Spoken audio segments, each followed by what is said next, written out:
Okay, so welcome everybody. We've got quite a few people, friends.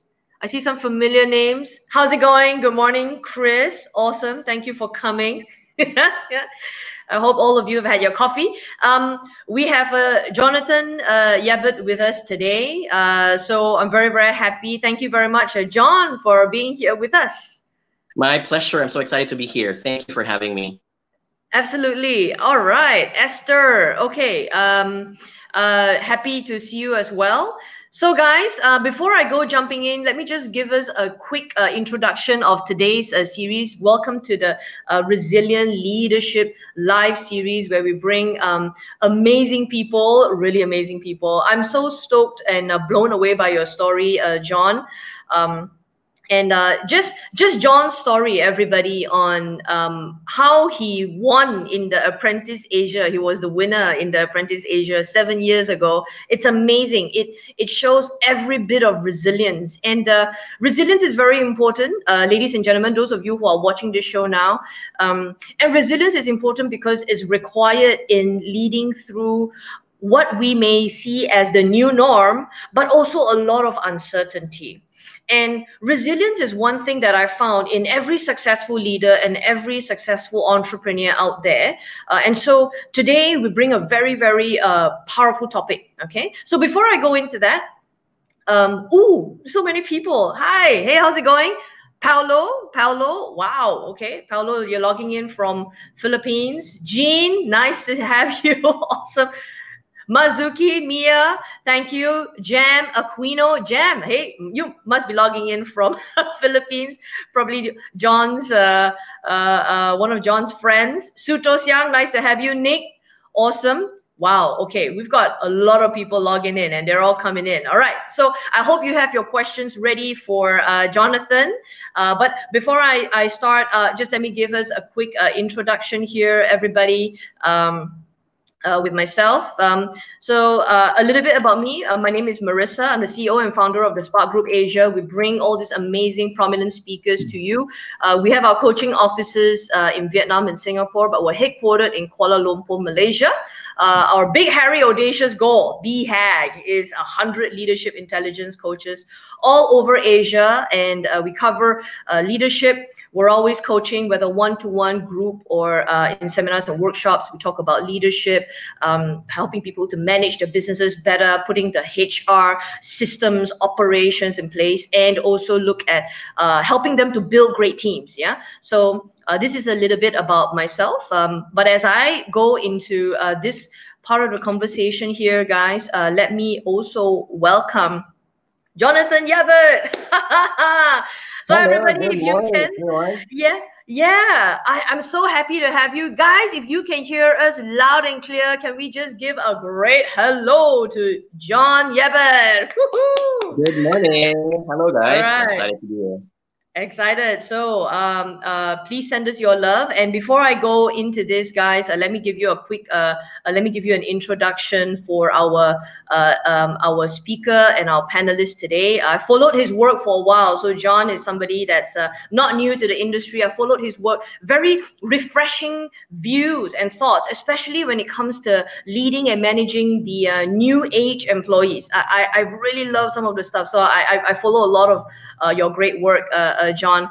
And in Thank John's you. work, let me just give a little bit more information. Actually, John runs a consulting, marketing, and talent consultancy company based in Southeast Asia. It's founded in 2014 after he created a huge milestone by winning the Apprentice Asia. We're going to talk about that a little bit.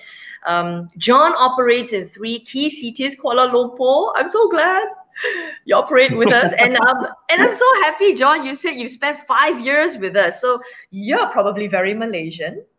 Yeah, I am. I can speak a few words now, and yeah, the food is just amazing. So, Okay, what's your yeah. favorite food? Well, nasi lemak still, nasi Mm-mm. goreng as well, but I love everything that's in Jalan Alor. You love everything in Jalan And Alor. Oh my god. um, I mean, when I was younger, when I was 28, 29, and you would go out on Friday night, I would always do my hangovers in Devi's and Bangsar. So, Oh my gosh. And I love so, it. You do your hangovers in yeah, Bangsar. I love it. yeah, It's like there's a yeah. dedicated place for it. It is. It was a place of memory. So, yeah. Excellent, excellent. So John, you don't know how happy you make us when you share those things with us, because all of us are, wow, hello, wow, look at the messages blowing up. Hey, Elizabeth, thank you. Jin, so awesome to see you. Melanie, Elizabeth, Chris, Alberto. Wow. Okay, we've got some serious fans all joining us up.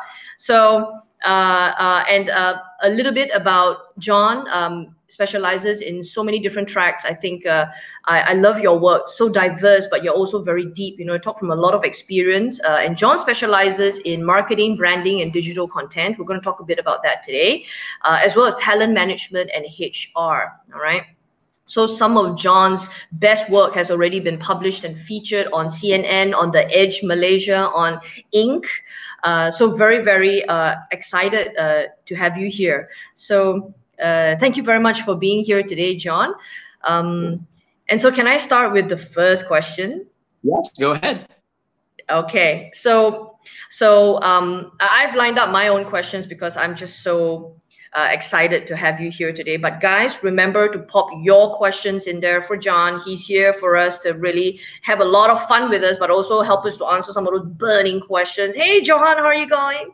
My first question for you is, how was it like inside the Apprentice Asia? And as you were in that 6 months, was it grueling and it was challenging? But, what was it like 3 for months, you? sorry. Oh, 3 months. Okay. 3 months, yeah. Okay. The filming was 3 months. So just a quick background. So the 6 months is the filtering of the contestants. There were 30,000 applicants all over the continent who joined the show. So from the 30,000, they start filtering you a series of interviews, a series including blood tests, psychological tests, and they finally got the 12 most good-looking contestants. Oh, But I think the show really wanted to capitalize on how Asia is a melting pot of different cultures and how it wanted to highlight that our corporate styles and ways of communicating with each other may be different, but we all achieve it in the way that we want to give our best. So the first thing that I was really surprised was how diverse the cast was. So there were 3 competitors from Malaysia, 2 from Indonesia, 2 from India, 1 from Thailand, and there was another competitor who was representing China, but is a French expat and is actually living now in Singapore. Okay. So for me, I saw that deliberate move of the production team on wanting to highlight and showcase the Asian talent. And that was a big benefit for most of the contestants because that's when we all realized that my way isn't the only way. Oh. And I think since we're talking about resiliency here, yes, right, that's the leadership, especially in today's times when a lot of things are unexpected. The best types of leaders are those who don't only impose how they want to achieve things, but rather they listen, they consult, they ask questions such as, hey, I think this is good, but how do you think can we make it better? And all of these things were learnings that I was very thankful for because I got them as learnings from my fellow competitors and from Mr. Tony Fernandez himself. So right. Wow. That must have been an amazing experience going through that. What were some of the key changes for you as a person once you completed the Apprentice Asia? When I was younger, so younger, so I feel so old now. My country, the Philippines, is very homogeneous. So we're 95% Catholic. We have this one way of doing things. And when you're thrown into Kuala Lumpur, which I'm very thankful, again, another melting pot, I think what really changed me is that I was able to acknowledge that, again, coming from resilience, the ability to recognize that one style is a valid style and that you can steal best practice from that person, get something out of it, integrate it into your own style, and become a better version of who you are. I always say this to my friends, you only know the things that you like when you have tasted the things that you don't like. that you And don't. so the way to grow is to keep on pushing yourself beyond your boundaries, even if they're part of your uncomfortable zone. And a lot of my friends were telling me, you're going to be based in another country that is has a different culture. It might culture shock you. Do you think you will survive? Do you think you will Mhm. have friends? And that was also my biggest issue when I moved from Manila to Kuala Lumpur. But Right. looking forward, looking both the joyful and the painful memories, they were all worth it because I think I'm a better person. I'm a more Right. open-minded person. And I Right. think I'm more creative person because I was able to get those best practices from different people I've met. Wow. Fantastic. Fantastic. Thank you so Mhm. much, John, for sharing. We've got some questions coming in. Chris, I see your question over here, but hold your horses. I'm going to come to that in a bit. And John, so I've got one more question for you on the Apprentice Asia. So it was a challenging time. I've seen the show.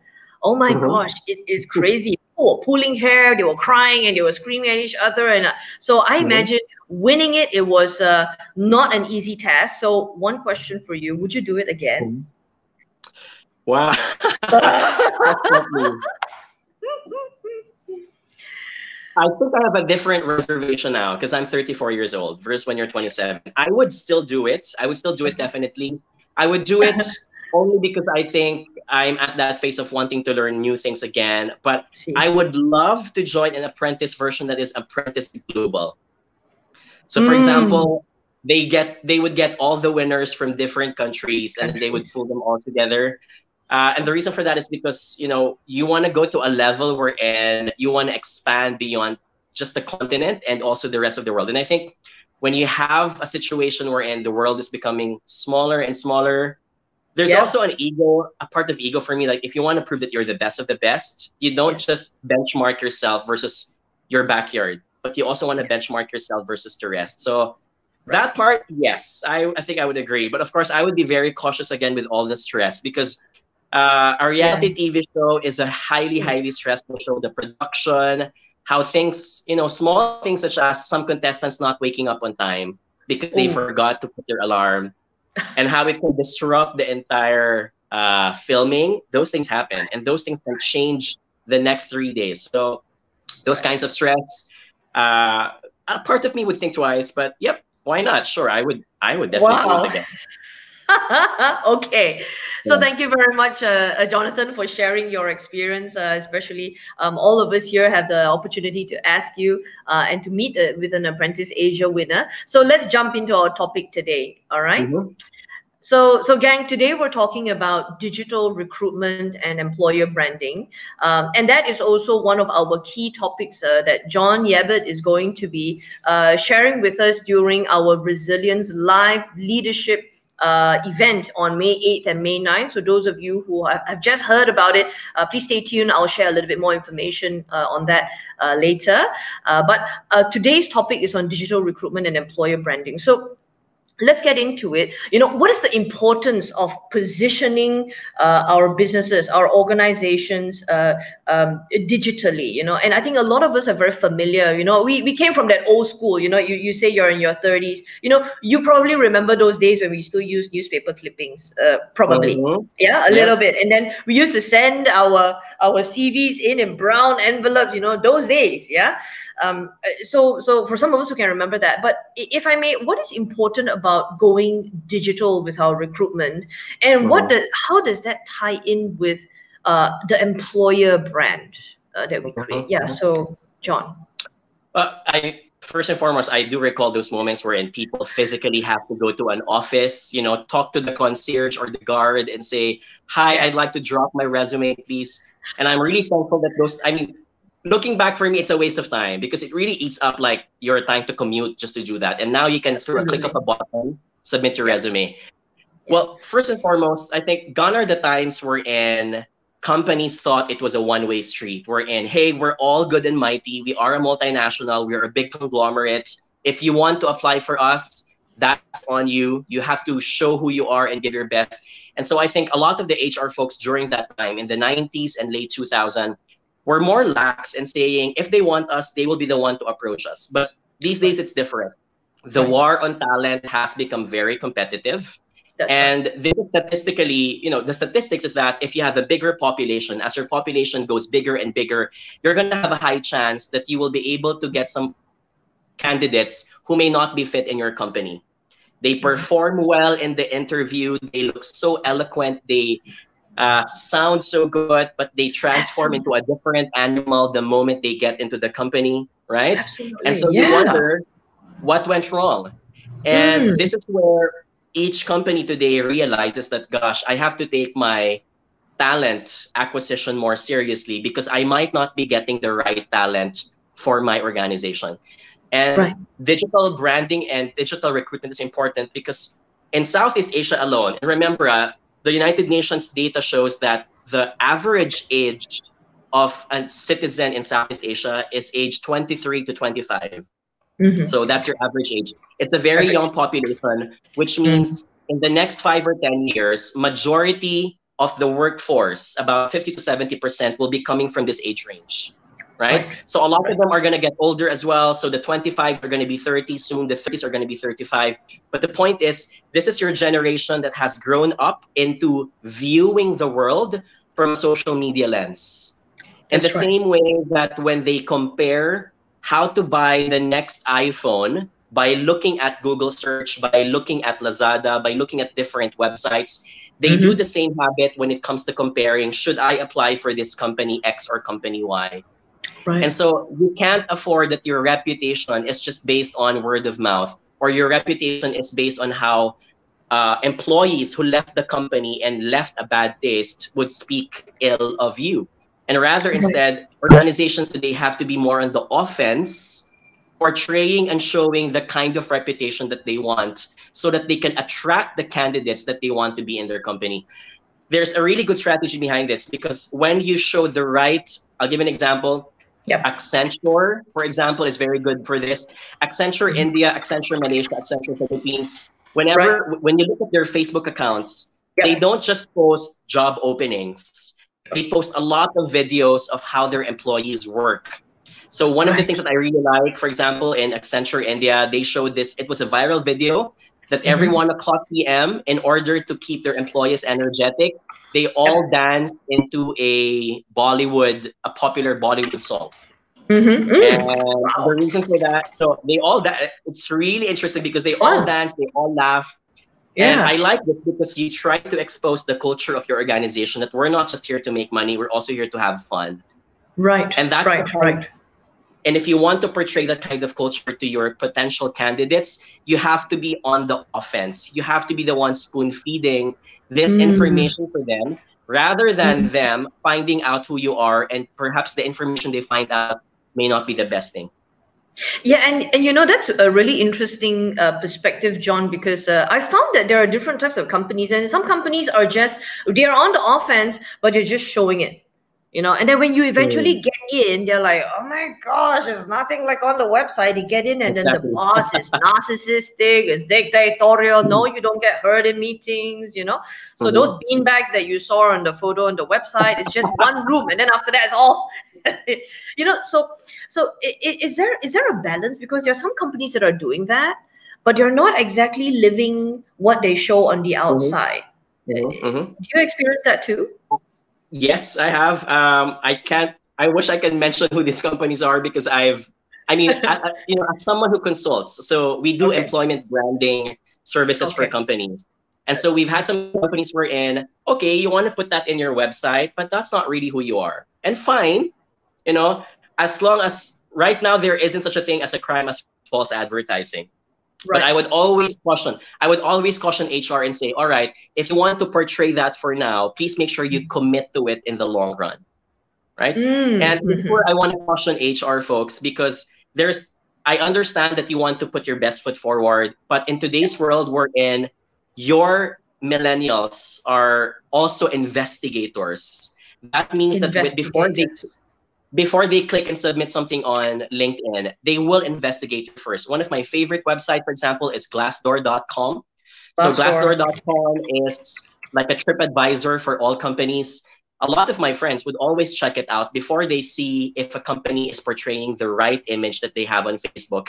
Because glassdoor.com can show the bad things about your company. It shows the how people who left the company have been treated, and they can be Right. anonymous in sharing how do they feel about their CEO, how they were paid, what were the questions Mm. asked during the exit Mm. interview, and what were the questions asked during the interview as well, the entry Ah, interview. So right. it is no Mm. longer the 90s phase wherein you can hide these things and you will just let the person discover it once you're in. That still That's right. happens, Right. but I think the smart millennial today does his homework. And so they will Yes. research, they will discover, they will ask questions. I have a lot of friends who will casually post on Facebook and say, I am applying for company X. Anyone would like to share their thoughts about this? So those Ooh. things are easy today. And in Yeah. 1980 or 1990, we don't have this tool. And so people will just be surprised who your company is when you get in. But Yeah. that doesn't happen today. There are a lot of ways to filter and make a better Yes. decision. And this is Right. why reputation and Right. your image on social media does matter. Fantastic. And John, you brought up something really, really good because you talked about the millennials, the new age employees being investigators. And before they even come for the interview, they're going to sass you out. They're going to sass out your website, they're sassing out your social media, they're sassing out your LinkedIn page. And what we found is some companies really don't even have all of these properties in place, and we're not just talking about, oh, if I'm a corporate company, I can put all these links out there. Some bigger companies also struggle to put these kinds of information and content, and Yeah. I'll talk a bit more about employer branding. That's one of the questions coming up. But one question on this, portraying, what we mean and what's happening inside. Now, all this sounds like, it's and you talk about HR folks.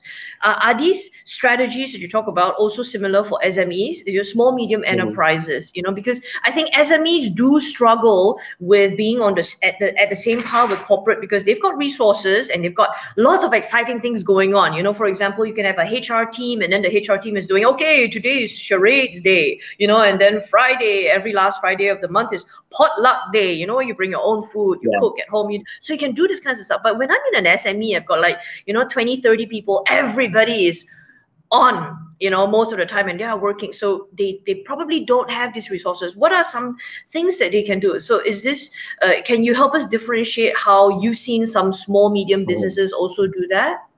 Very good question. And I like this because totally acknowledging this, there is a difference with the budget when you have a multinational company who has probably a team of five, has social media designers, graphic design, etc., and an Yes. SME may not. In fact, most of the time, some SMEs and micro SMEs, Mike. the CEO himself is also the HR, right? It also happens this way.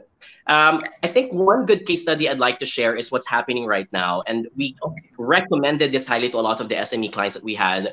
In COVID-19, when you have a lot of candidates who may be applying soon, a lot of them may be, let go of their organizations and will start applying to other companies. Whenever they get interviewed, you will expect that a lot of them, especially millennials, will start asking the question after the interview. May I ask, what did you do to your employees during COVID-19? Or number Mm. two, if ever the situation happens again in the next 5 or 10 years, what exactly is the plan of the company for their employees and for its business? And what I always tell to SMEs is you have to be prepared with your answers. And as Mm. early as now, in your little ways, I am not forcing them to spend budget on suddenly buying surgical masks and donating it to hospitals. But what I'm saying is, in your little ways, if you were able to do something to help out someone, these things need to be documented, need to be archived. And if you can, you need to use your social media platforms to showcase to them that you were doing something during those times of unrest. So my question now is, if you're an HR recruiter or if you are the SME owner and you are about to interview someone tomorrow, please be prepared with that answer because that's part of your reputation. And even if these Mm. things do not get announced on social media, one interview, two interview, three interview can all spiral into these candidates talking about you to their friends. And then it Right. becomes, an entire web of reputation that this SME is known for X, Y, Mm. and Z. And Right. remember, the world is a stage. Most of the Yeah. time, we only remember the things that affected us. And so you may be good pre-COVID-19, but what Yeah. people will really remember about you is what you did during COVID-19. Is life unfair? Yes, because that's who we are as Mm. people. But Mm. that's where you have to be very strategic now. And no matter how good you are, if you're not shouting it out and if you're not Yeah. creating a stage for people to know it, then Right. people will not care. Right. Fantastic. That's brilliant. And thank you so much. I think SMEs, my takeaway, even as an SME stacked up with a multinational company, I've got to have my own little ways where we're creating our difference for the community, and as best as we can document that and put that onto social media. But Mhm. also, and I think another takeaway is we're not looking at big things. You know, those big, like, you know, let's contribute 5,000 masks, you know, to Yep, a home. We're talking about the small things, but being consistent. I think what is key is being consistent. Yeah, yep, yep. that's And excellent. may I also add, uh, Yeah, you don't need to have a budget to have basic presence online. So, for right. example, if I am a candidate and I'm about to apply for your company, please Yes. expect that they will type the name of your company on Google search. So if your company's name is Company X, they want to know Mm. things about you, Company X, and then they click search. The moment they discover in the first 3 inches or the first page of Google search that you don't even have a website, you cannot expect the millennials to think that you are a legit or credible company. So these That's things are true. important. If you can't afford to have a website for now, at Yep. least have a free Facebook page account. At least That's have true. a free LinkedIn or Twitter account. These things matter Mm. because it gives me Mm. an idea that you are legit. You're not a fly-by-night operator that That's might right. scam me That's right. applying for position X. So it is no excuse today, especially when we have more time under our hands, that you don't have Yes. online presence. And these online presences are not that, they're not that costly. You know, it's not costly to set up a Facebook. It costs nothing. A Of course not. website costs nothing. Yeah. This brings me to one of the questions. You know, when we talk about we're not just talking about millennials, John. You know, even the other generations earlier Exactly. on, as they search for jobs, they are investigating. So yeah. So Exactly. this is not just the. So these are so a very good question by Chris Lau. Can we bring up that question, please? Because this question on Chris, he's asking how to manage new age associates' expectations. So yeah, I like that question very much. I've got a few. Chris, maybe can you share? You know, are they associates because are they your business partners? You know, and when you say new age, are they younger? And when you talk about expectations, is it at a recruitment stage or is it once they're already in your Already company? So in. Agree. are they already in? So Chris asked this question: how to manage new age associates' expectations. So what are some of your Mhm. thoughts, John? Well, I'll assume that this question is about, regardless if it's a millennial or Generation X, I'll assume it's from a, because I think there are a lot of universal assumptions we can cover here. First Sure. and foremost, assume that everyone now has the power to compare. And that is a Right. given. In 2000, when people get their information, they have to wait for the 6 o'clock p.m. news. Sure. Today, no such thing. If they want to find out your company and compare it to company Y and Z, they have Google search for that. They have LinkedIn for it. So if they Yeah. find out, for example, that your company X offers better training opportunities, if they see something that talks about how the culture is toxic, Right. by simply seeing that as one sentence on glassdoor.com, you Right. cannot blame that these people will think twice about your organization. Right. So come interview time, so you have to be. So for me, my stance always here is to always be on the offense and always Right. be very preemptive. You have Preemptive. no way of answering the questions of these people because not all of them will approach you and not all of them will be given the chance to ask these questions during the interview. And this is I see. why, as much as possible, if you can post them already on your Facebook by virtue of Mm. photos, of videos, Mm. and all these things, Mm. then these answers can be easily exposed to them. So simple Okay. things such as, for example, if I'm a 35 or 40-year-old employee who prefers applying for a company that offers training opportunities, Sure. is your company generous in doing that? If that is the case, if you have a free Facebook account, you must be posting. your experiences that your company offered a training. Hey, we are today in blank X. We are in a training opportunity provided by Spark Asia, for example, and we're happy and delighted, etc. The fact that you expose these things to the public shows that you take good care of your employees. And the moment potential viewers see this, that's a good way of, let's say, hey, all right, so they're very generous in training opportunities. I'd like to apply. I'm interested. Small things like this do matter. Because again, the onus is you won't be able to tell these things to them directly. You have to be the one. So for me, it's just like having a manual FAQs, right? So in any company, there's always an FAQs because you anticipate the questions of people. Right. Your version of FAQs is your social media accounts, your photos, your videos, your announcements, so that before they even ask it, they already answered. And I love that very much because we got FAQs for our customers. We don't have FAQs for our employees. That's actually very interesting. And Chris is just adding on to that.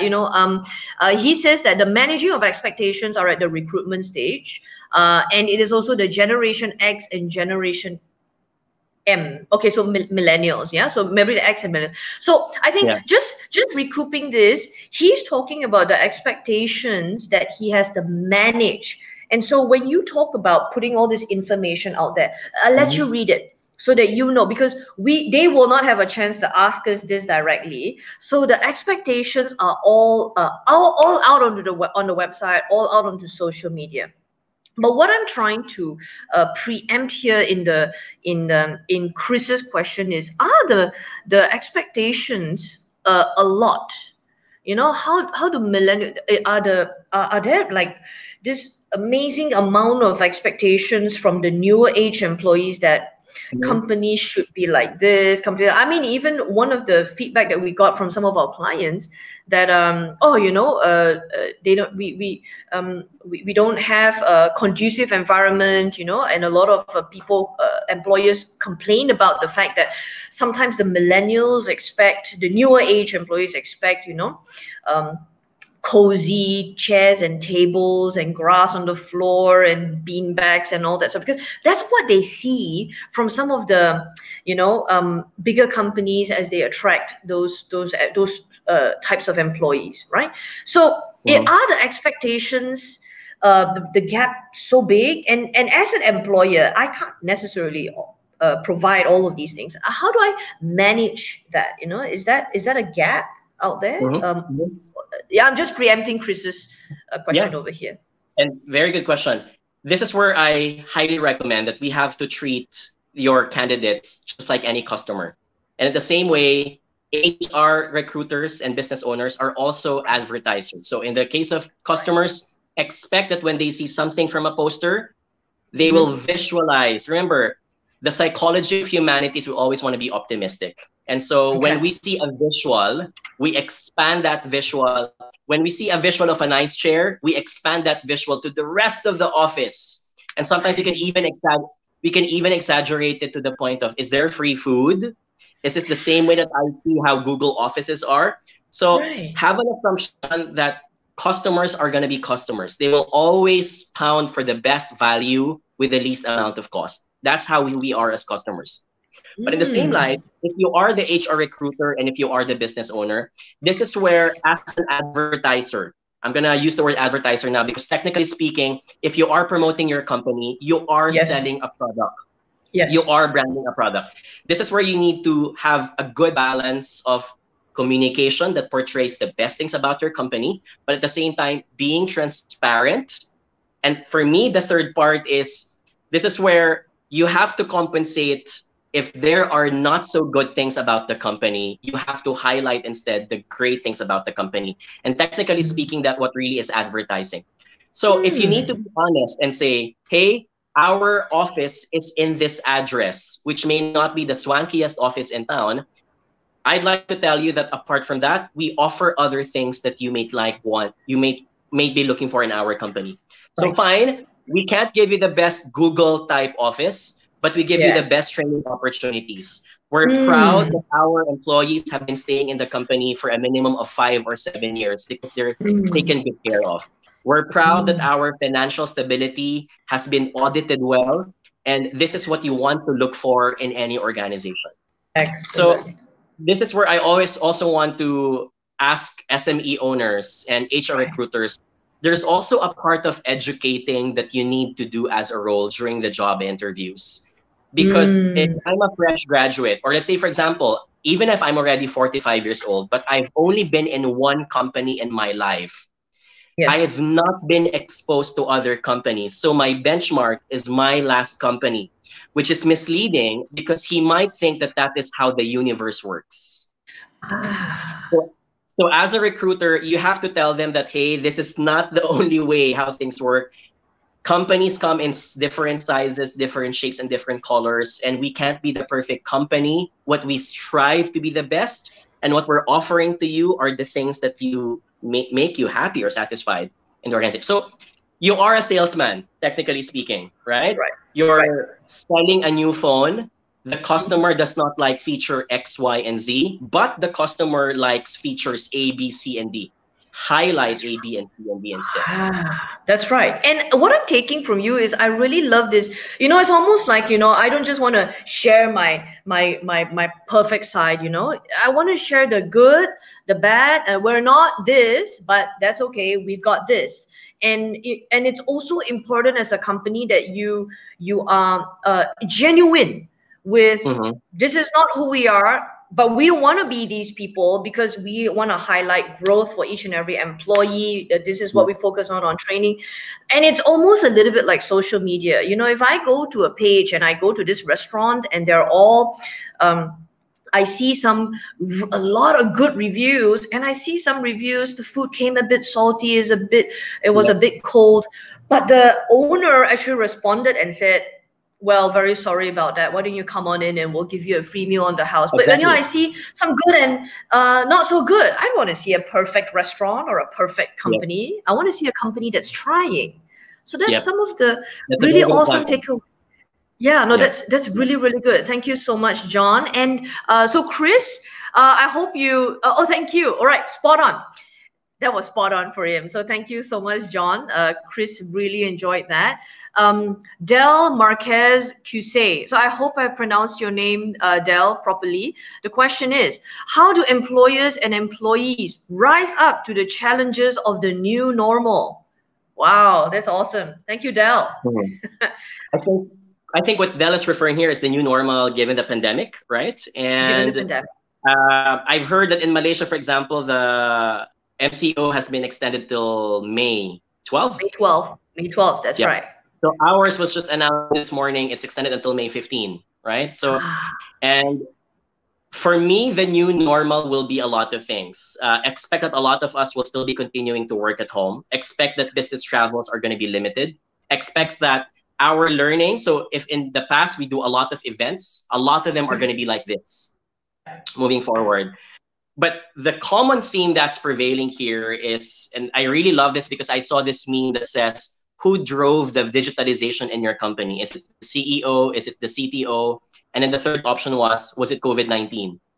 Right? Probably the third one. It's true, because a lot of the retailers today, when I say retailers, the brick and mortar store shops, right? Restaurants, clothing shops, etc.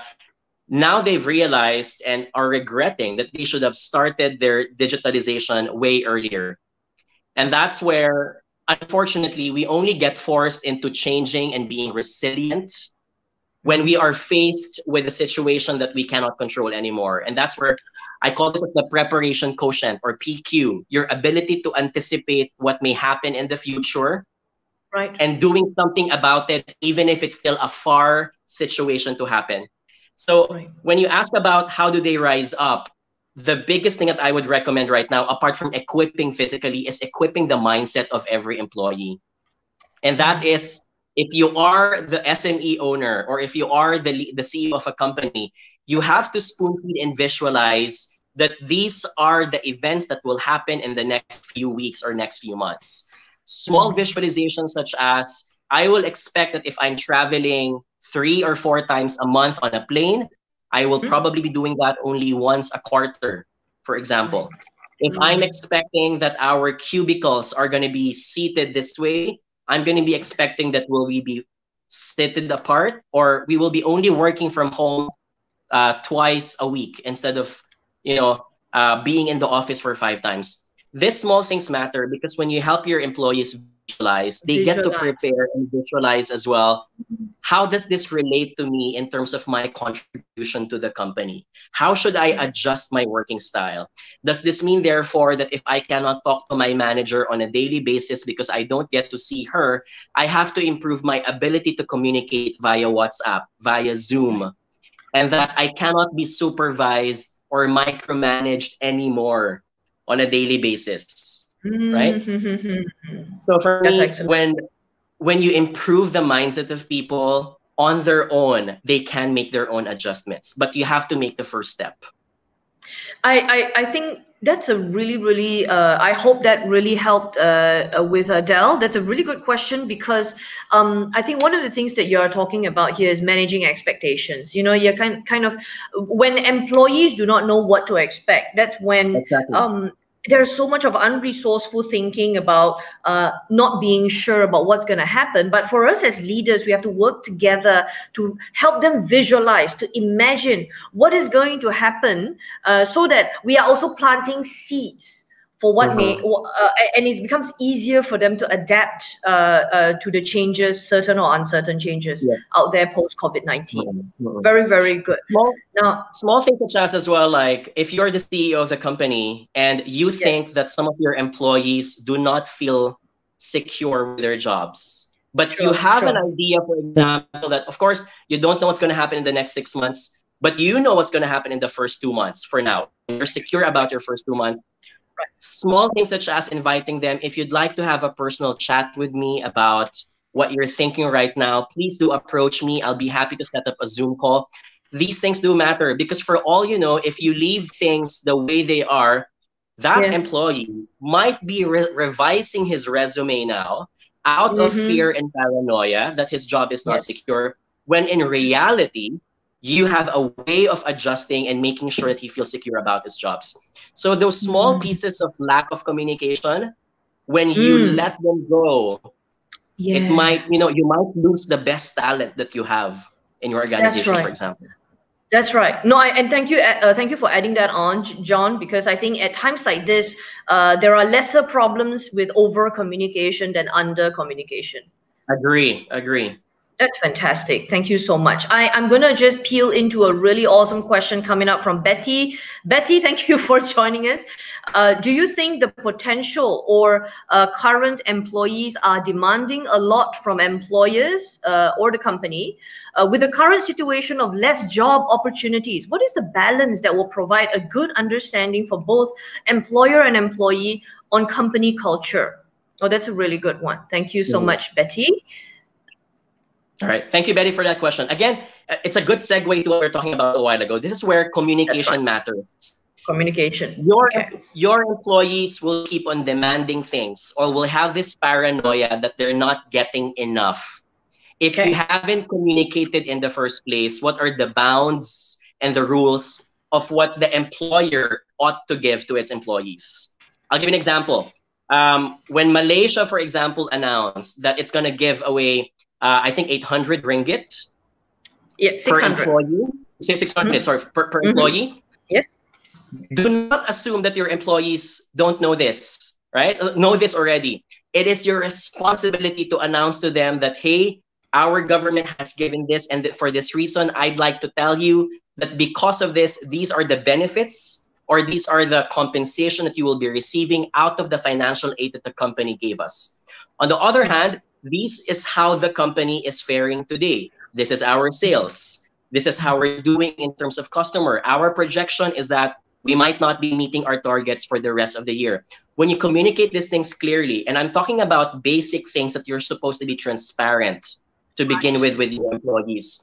When you're able Right. to communicate this, you're able to give them a sense and an idea that because the company in this state, now I understand that this is how much I can get or that this is how much I should be fairly demanding for my Right. company as well, right? Right. Right. I also believe that employees will not demand so much if they are not left in the wild or in the dark trying to Mm. guess what's happening in the company. So again, it's Mm. be on the offense, be on the preemptive stance. If you can communicate, I know companies today were in their town hall meetings don't just happen every Monday. They have been doing it. So they have a Monday town hall, but every Wednesday and Friday, there are email updates sent by HR or sent by someone just to give them updated of what's happening in the company. So these things Right. matter because as an employee, as the smallest, let's say I was the lowest ranking staff in the company, it gives Right. me a sense of security that, okay, I know what's going on. I have a level of control because I can now ask questions and that the company is not hiding this information from me. Well, fantastic, fantastic. You know, my takeaways are the communication is number one, and if I may, during a time of crisis, we need to communicate even more, and we should not be making any assumptions. More so now, and more so ever. And I think this is very, very critical in managing the employer-employee relationship, because Yep. one thing that you said to me is when they are kept in the dark, when employees don't know, it is a lot of fear, because there's that paymaster, the person that keeps paying their salary. And if I don't hear from that person, if I don't hear from my HR, I don't hear from my CEO, I don't know what's going on during MCO, all these worries broil up. You know, Build it's very, up. it's, yeah, builds up and it's internalized. And then we as leaders might lose good people without even knowing it, just because we Yep. were, well, I didn't say anything. I did.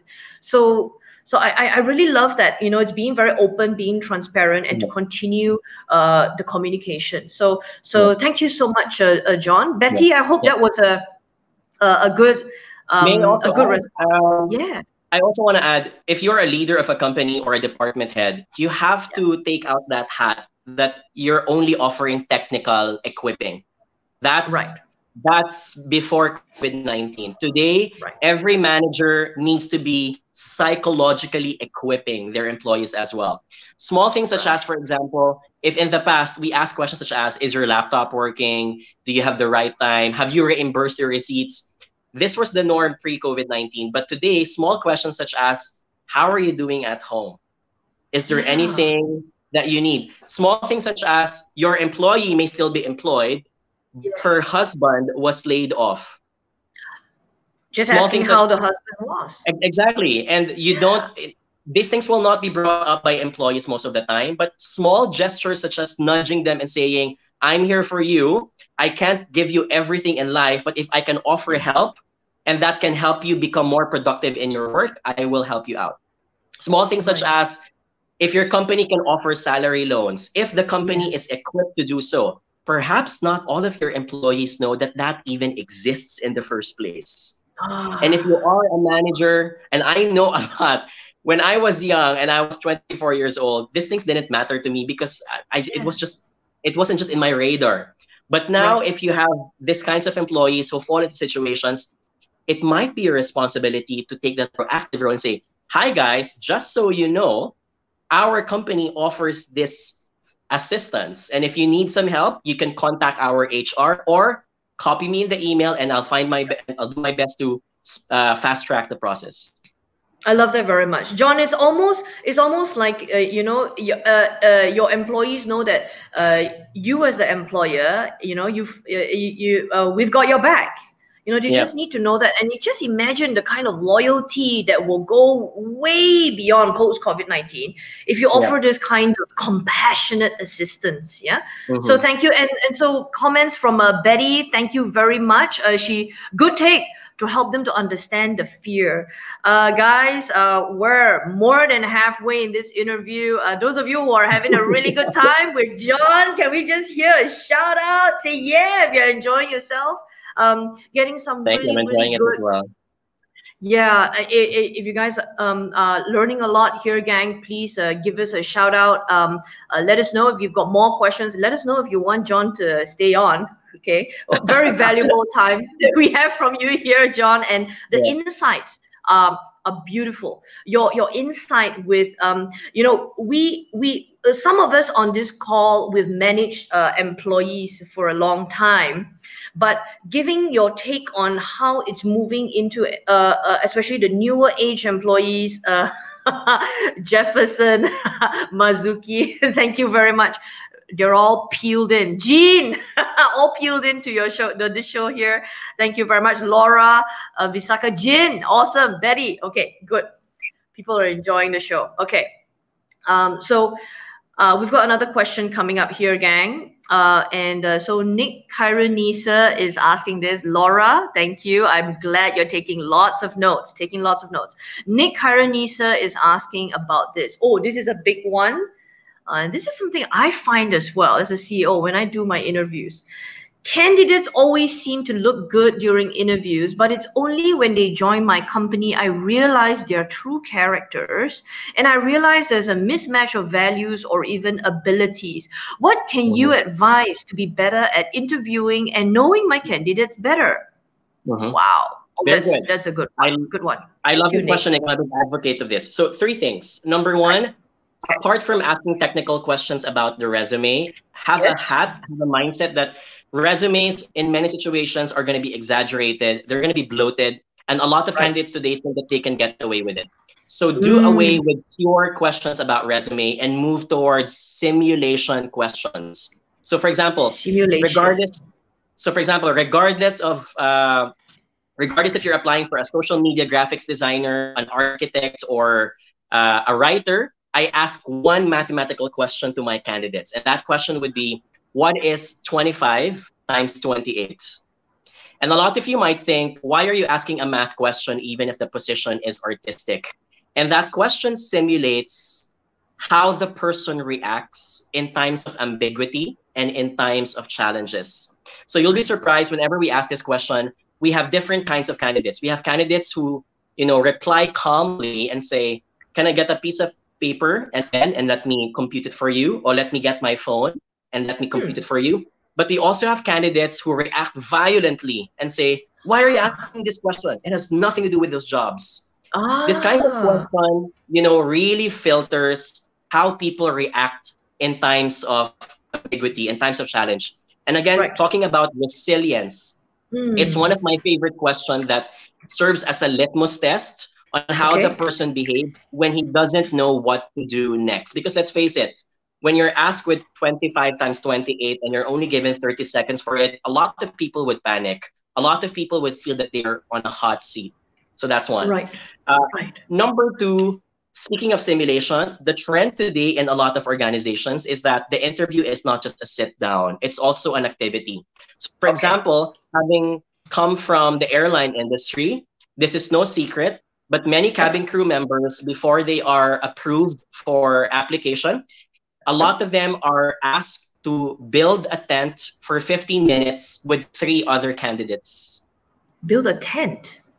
Build a tent. So there's a room, you have a tent, they build it. And the reason for this is because they want to test how the person collaborates and communicates in time-pressured situation. And I love this because, remember, cabin crew members need to be good in communication, but they can't be too dominant as well because passengers don't like it when you're being, imposed or forced what to do. So the building of the tent really gets to test how people communicate. Are they too bossy? Are they dominating? Are they taking up all the tasks and not letting the other people work with them, for example? So that's one. Another example I'd like to share, a good friend of mine, he owns a software company. So all of the engineers that he asks to, apart from the job interview, he asks them to simulate a 30-minute video game of Mobile Legends. Wow. And the reason for that is because he wants to know which character did you choose, which terrain did you choose, what was your strategy behind it. These things, fall into understanding how the person behaves in real life situations. Plus, because they're engineers, a part of them feels like you're geeky enough to know how to play games because you will eventually be designing softwares and designing video games as well for clients. So technical is good. Looking at resumes is good, but you have to ask questions that simulate how they will react. If I were to add, sorry, I know we're over time now, but can I just add one more? One of my other favorite questions is, tell me about that one time that you had a conflict with your manager or colleague, and what did you do about it? Okay. So I love this question because 2 things. it forces the person to go back through time and reflect that that conflict even happened. And mind you, this is where I'm going to doubt it if the person says that they never had conflicts with their bosses, because No that conflict. that is just so not true. So Right. I would so that gives you an idea of how self-aware the person is, or how Mm. dense the person is, that conflicts are happening and she thinks that it's still not happening, or he thinks that it's all okay. Mm. And then number Right. two, and I love this because it's a trick question. The question is Yes. not about asking what happened, but the Mm-hmm. question is about testing what did the person do after the conflict and how did you resolve it. So Mm. this question for me is similar to the question, what is your weakness? Which is one of the most popularly asked question in job interviews. And if you're about to go for a job interview, here's my big tip. Answering that question is not about spending time explaining what your weakness is. What the recruiter wants to find out is, what are you doing to correct or improve that weakness? Because we're all Mm. imperfect. We all have our own imperfections. The point is, how do you get up? How do you improve? And how do you become resilient when things don't go into your way? Absolutely, absolutely. No, and John, if I may, people that are resilient and they are problem solvers, they will go into the solution by themselves. They won't keep talking about the problem. So when you ask the question on conflict, some people just keep talking more and more about the conflict instead of going to the solution mode. Like, what Exactly. did you do? You know? Yeah, so the Exactly. problem solvers, they know how to go into it on their own. Wow, a lot of feedback is coming through. Creative tip, Jefferson, thank you very much. Nick, loving it. Jean is loving the topic of the games. The takeaway here is never just hear what they say and read from the resume, but watch what they do. When you Yep. give all those examples, it's creating those activities, simulating it and letting them do it, seeing their response.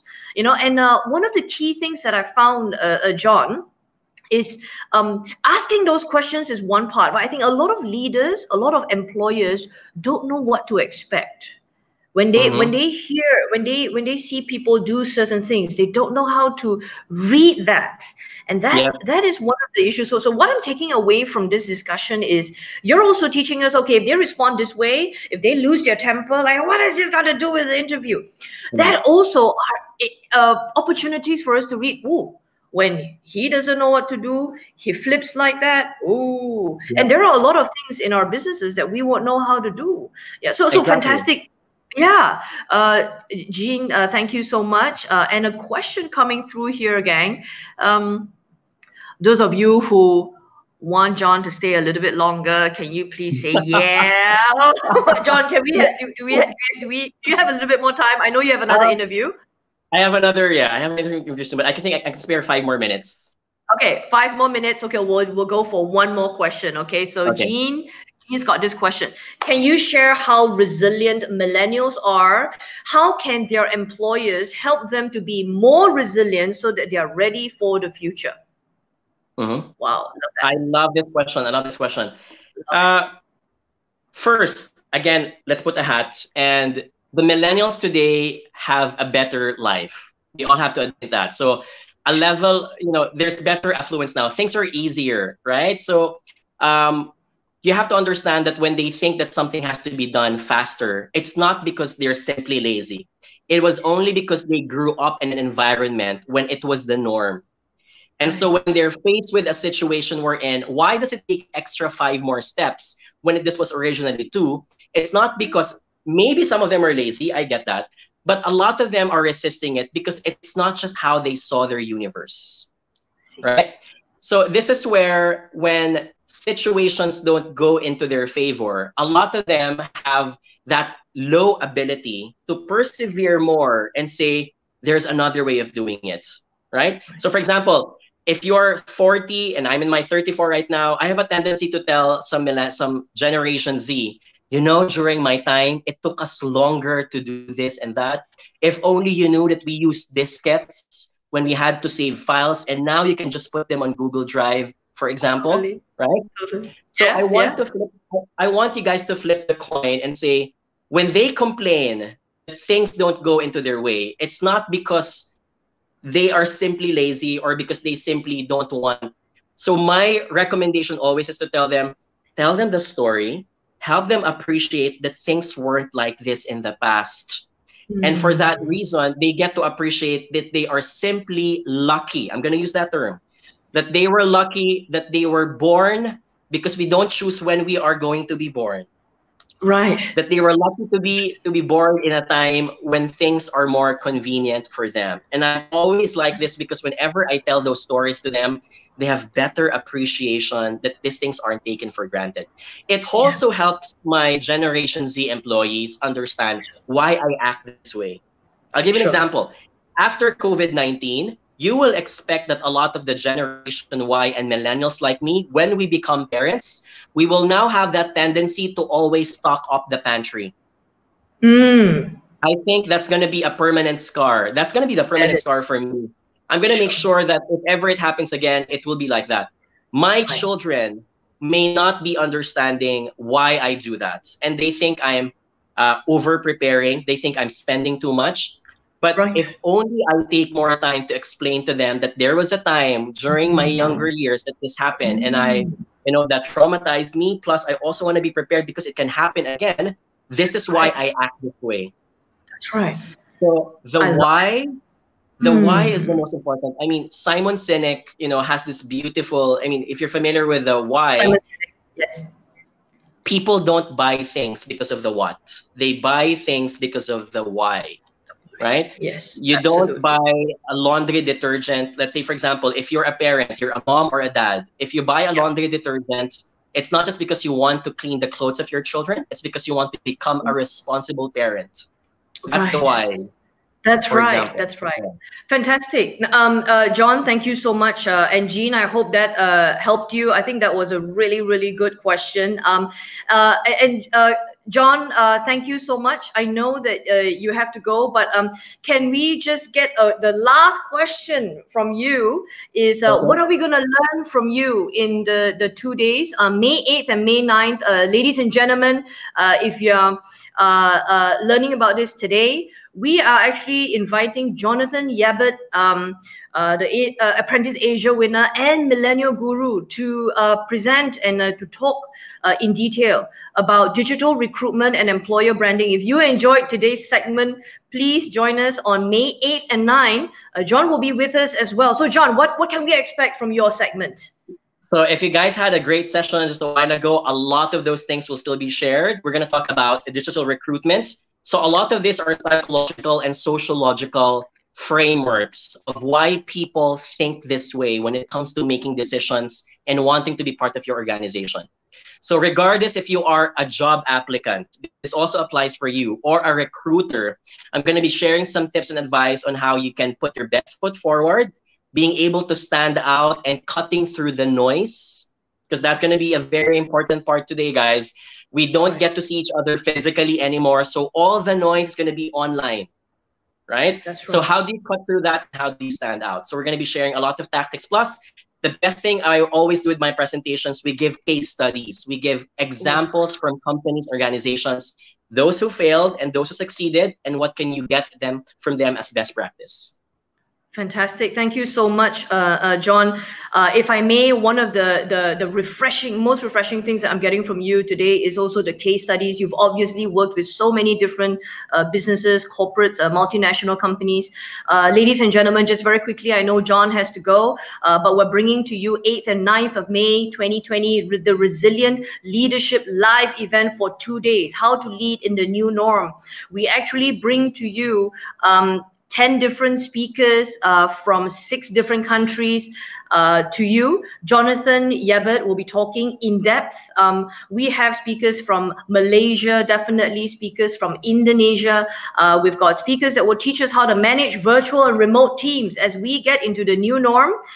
We have people that will help us to address business leadership with better IQ, Myanmar, the United Kingdom, Cynthia, somebody, Carol Fong will talk about digitizing as well. And ladies and gentlemen, more and more. So please, today only, we bring all these master classes. All these different experts have been, they're running all these master classes in their own countries. We're bringing them to you today. The total value is actually $9,000, but for those of you who sign up today, it's only $47. And for those of you who are Malaysian, most of you are, if you want to hear more from Jonathan Yabut, it's RM 198 ringgit only. All you got to do is just secure your seat here, gang. All right. So if I may, I really like to say major thank you, everybody. If you've enjoyed today's session, can you please join me, say thank you to John for this amazing sharing.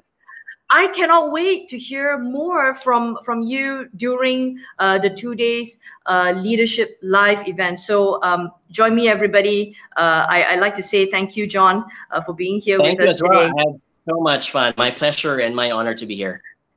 Thank you so much. Thank you. Okay. All right, everybody. That wraps it up. And if you want to hear more from John, just leave us a message. John's links and information will be also inside this live video. Those of you who have friends that could not be here today and you know they should be here today, please share this video all the way out. So thank you very much, John. Really appreciate it. Thank you for taking. Take care. Bye. Bye.